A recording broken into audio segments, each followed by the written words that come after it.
kurz gefasst Safety und Security. Security ist relativ einfach. Die typischen Hackerangriffe, die immer in aller Munde sind derzeit, wo es um Datenleaks geht, um Datenklau geht, um Erpressungsversuche bis hin zu Außerbetriebnahme von Systemen. Bei Safety geht es darum, wie kann ich Systeme so bauen, dass sie keine Menschen gefährden und keine Sachen beschädigen.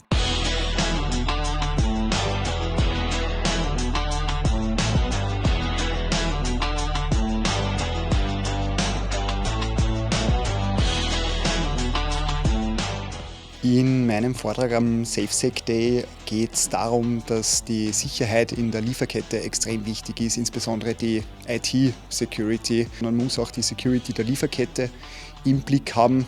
Das Thema ist auch, der Angreifer braucht nur eine Schwachstelle finden. In der Security muss man aber alle Schwachstellen abdecken.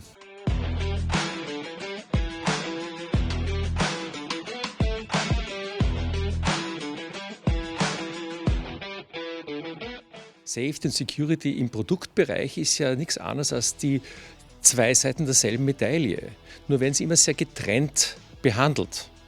Umso mehr muss ich schauen, wie kann ich die nutzen, wie kann ich die zusammenbringen, wie kann ich hier Synergien nutzen.